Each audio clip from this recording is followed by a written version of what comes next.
라합의 집이 바깥쪽 성벽 위에 있었으므로 라합은 그들을 창문에서 줄로 달아내렸다. 그리고 그들에게 말했다. 뒤쫓는 사람들의 눈에 띄지 않도록 산으로 달아놨어요. 사흘 동안 숨어 있으면 뒤쫓던 사람들이 돌아갈 겁니다. 그때 길을 떠나십시오. 그 사람들이 대답했다. 우리가 당신과 맺은 맹세를 지키게 하려면 이렇게 하시오. 우리를 달아내렸던 창문 밖으로 이 붉은 줄을 걸어놓고 당신의 부모와 형제, 온 가족이 당신 집에 모여 있으시오. 누구든지 당신 집 문을 나서서 길로 나갔다가 목숨을 잃으면 그것은 그 사람 잘못이지 우리 책임이 아닙니다. 그러나 집안에 있는 사람들에 대해서는 전적으로 우리가 책임지겠소. 누가 그들 중 하나에게라도 손을 대면 그것은 우리 잘못입니다. 다만 당신이 우리의 일을 아무에게라도 말하면 당신과 맺은 이 맹세는 무효입니다. 우리는 더 이상 책임이 없습니다. 라합이 말했다. 그 말대로 하겠습니다. 그러고는 그들을 보냈다. 그들이 떠나자 라합은 창문 밖으로 붉은 줄을 내걸었다. 그들은 산으로 가서 뒤쫓는 사람들이 돌아갈 때까지 사흘 동안 거기 머물렀다. 뒤쫓는 사람들은 이곳저곳을 샅샅이 뒤졌으나 아무것도 찾지 못했다. 그들이 돌아갔다. 두 사람은 산에서 내려와 강을 건너 눈의 아들 여호수아에게 돌아가서 자신들이 겪은 일을 빠짐없이 보고했다. 하나님께서 온 땅을 우리에게 주셨습니다. 그곳 사람들 모두가 우리 때문에 겁에 질려 있습니다. 15절입니다. 라합은 정탐꾼들을 지붕에 숨겨주었는데 그녀의 집은 성벽 위에 있었습니다. 라합은 정탐꾼들을 창문에서 밧줄로 달아내려서 성 밖으로 피신시켰습니다. 라합의 집은 성벽 높은 곳에서 바깥으로 창문이 나 있었습니다.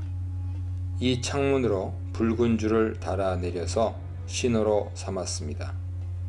하지만 성벽 위에 기생의 집이 있고 그 집에 지붕이 있었다는 그림은 상상하기 어렵습니다.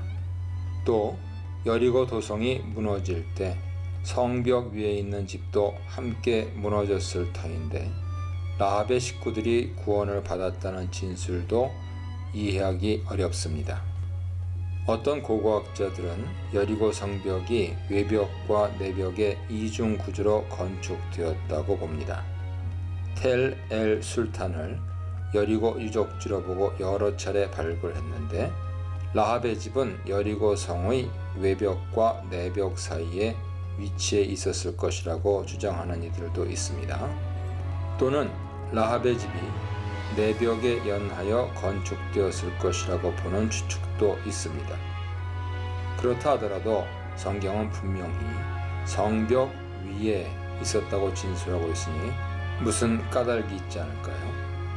원문에는 위에라는 전치사가 아니라 안에라는 전치사 버가 사용되었습니다. 그의 집이 성벽 위에 있으므로 그가 성벽 위에 거주하였음이라 라는 원문을 직역하면, 왜냐하면 그녀의 집은 호마의 키르 속에 있었으며 그녀는 그 호마 속에서 거주하고 있었다가 됩니다.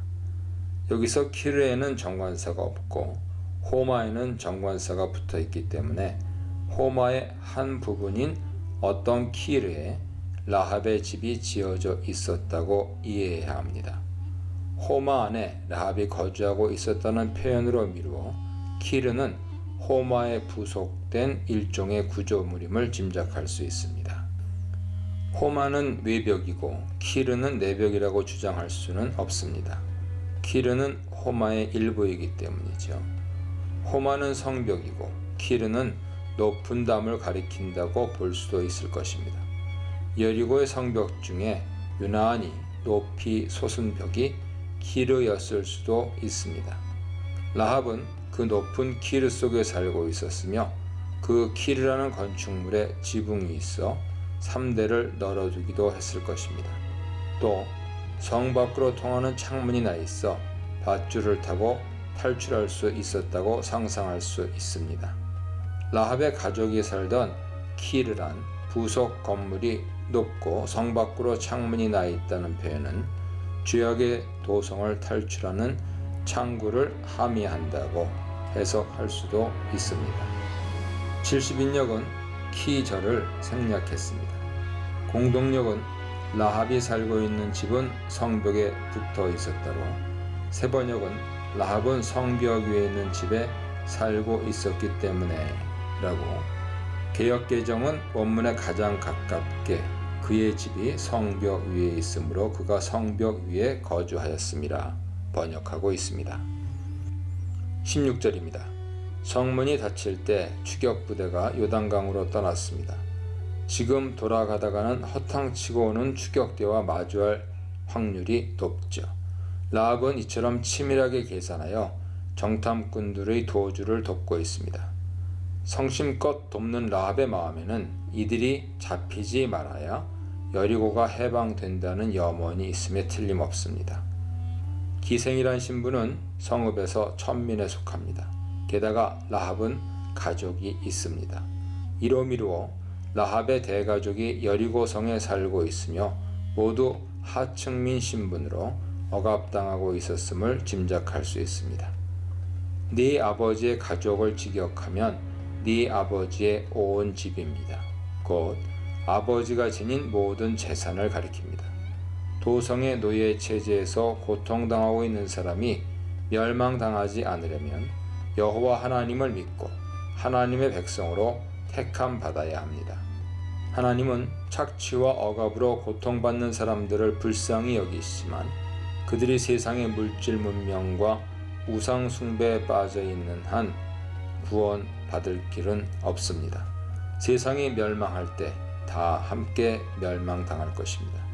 결코 억압받는 민중이 해방 투쟁을 통해 구원받는 것이 아님을 교회는 명심해야 합니다. 라합의 세심한 배려로 정탐꾼들은 사흘 동안 산에 숨어 있었습니다. 사흘이라는 모티프는 성경에 자주 나오죠. 대표적으로는 시내산에서 이스라엘이 사흘 동안 하나님의 강림을 기다린 것입니다. 그들은 광야에서 예배를 드리려고 슈르 광야로 사흘길을 나아가야 했습니다. 사흘 모티프는 하나님의 현현이나 특별한 사건의 발생을 예비하는 기간이었습니다. 여기서도 여리고 도성을 무너뜨리는 여호와 하나님의 현현을 소망하면서 추격대의 손길을 벗어나기 위해 정탐꾼들은 사흘 동안 산속에서 몸을 숨기고 있어야 했습니다. 17절로 22절입니다. 라합은 정탐꾼들이 제시한 사항을 잘 지켜야 구원받을 수 있습니다. 세상을 버리고 하나님의 백성이 되기 위해서는 성실하고 진실된 성품을 입증해야 합니다. 약속을 해놓고 지키지 않는 성품은 하나님의 백성이 될 수 없는 성품이죠. 먼저 붉은 줄을 창문에 내걸고 6월절 때처럼 심판날에 온 식구가 집 밖으로 나가면 안 됩니다. 나갔다가 다치면 그 책임은 지지 않습니다. 또 정탐꾼들이 산속에 숨어 있다고 신고하면 안 됩니다. 중간에 마음이 약해지고 의심이 생겨 배반할 수도 있는 노릇이죠. 그렇게 하면 안 됩니다. 라합은 정탐꾼들이 시키는 대로 이행합니다. 너희의 말대로 할 것이라고 하노. 즉시 붉은 줄을 창문에 매달았습니다.